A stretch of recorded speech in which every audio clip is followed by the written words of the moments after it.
90 minuti per sancire chi potrà sognare ancora, la Caiese gode della vittoria casalinga per 1-0, i padroni di casa vogliono ottenere il pass per la finalissima, il cui avversario si conoscerà solo dopo la partita di Cornigliano. Da Genova Calcio di Gorna, allo stadio Felice Boia, i riflettori sono puntati su finale Caiese che si sono affrontate anche durante l'ultima giornata del Gironcino di eccellenza, al D e Bella Mailo finale. Immancabile il sostegno da parte dei tifosi che sono potuti tornare a guardare questo magnifico sport dagli spalti.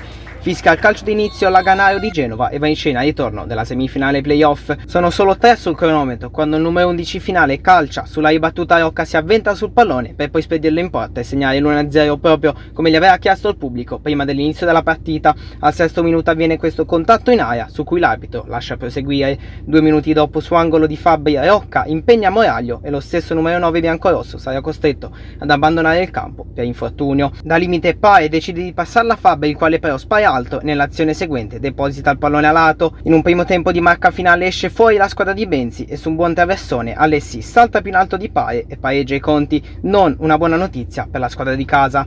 Ricomincia il secondo tempo e il finale è subito in attacco alla ricerca di almeno 2 gol per passare il turno. Timido il tentativo poi di Durante, il cui tiro termina sopra la traversa. Il tempo stringe, ma il leontato Molina commette un inutile fallo da dietro, il quale gli costerà l'espulsione. Vediamo prima le proteste del finale e poi la Moviola che conferma la decisione di Laganaro. Quest'ultimo fischierà a favore del finale, un rigore sicuramente molto dubbio. Lascio ogni conclusione dopo un'analisi più approfondita in trasmissione. Intanto ci penserà Faedo a trasformare dal dischetto e accorciare le distanze dalla qualificazione in finale. Risponde la Caiese, Facciallo calcia, sulla ribattuta ci prova Babliuk. La conclusione finisce molto alta.